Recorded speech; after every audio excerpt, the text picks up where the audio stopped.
Well, guys, it's only a couple days until we hit the First Descendant Season 3 Breakthrough.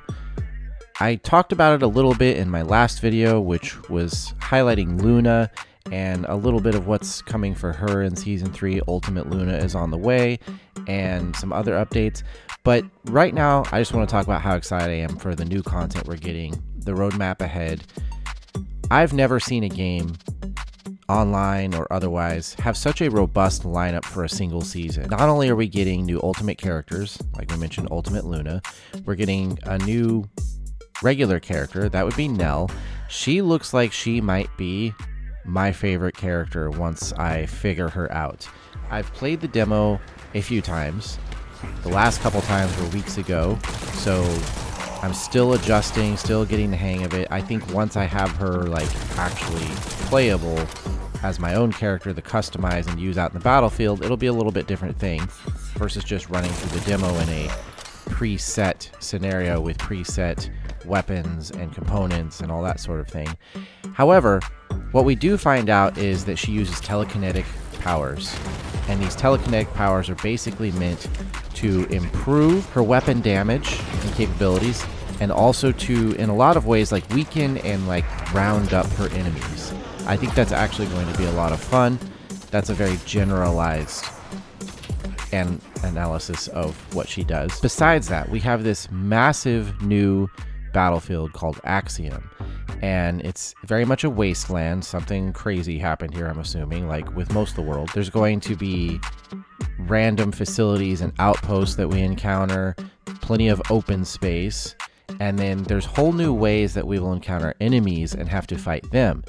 You see, they're doing something really cool that I very much approve of, and that is making enemies, your standard enemies on the map, a little bit tougher to kill, at least here in Axiom.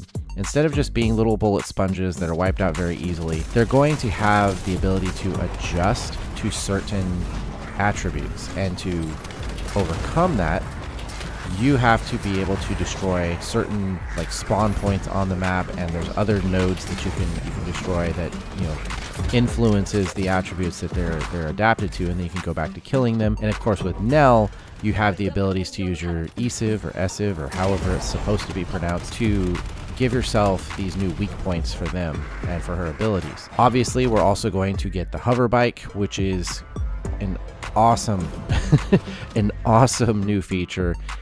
It would be fun in the rest of First Descendant, but I also see why they didn't add it to the rest of it. The regions, the zones are a little too small, hence them sticking with 4 players in those. Makes sense, that's the balance there.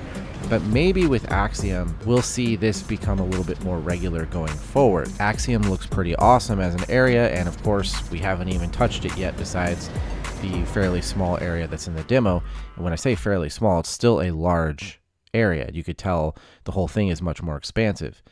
But maybe, as long as we all support this game and it continues to have a community and survive, this will hint at future expansions having similarly sized regions but with different settings instead of just an open waste. Speaking of the open waste and the setting, we're going to be encountering a much bigger boss, like a much bigger intercept than we've ever encountered in the game.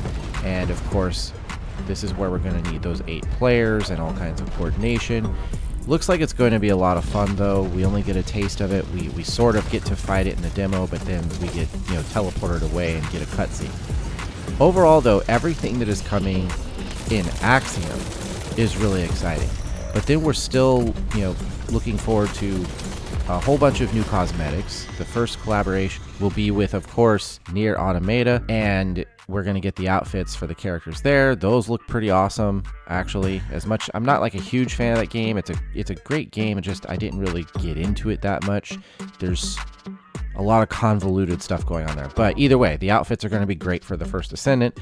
I'm still hopeful we get Stellar Blade as a collaboration, but I mean, there's many others we could get as well. Either way, we have new cosmetics coming there, a slew of new cosmetics that are like universal or character oriented on the way, and we have melee weapons. Like legitimately, we have swords coming to the First Descendant. There's just so much to look forward to. There's going to be the lounge. This is going to be an area where you get to hang out with your character in like a a private quarters. You can also put on display a collection of sorts, and there will be an update later in Season 3 that will also allow us to have a lounge area with the hover bike, if I recall. Hover bike is also customizable, so that'll be cool. There's just so many things, and I didn't even cover the majority of them, right? There's so many things on the way for this game.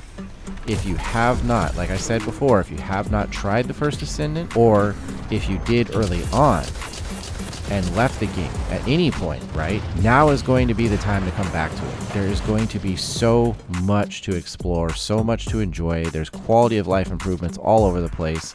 They're going to start doing monthly rebalances for characters. Inez is going to be the baseline abilities character. And then you're going to have Serena that is going to be the baseline, the firearms character.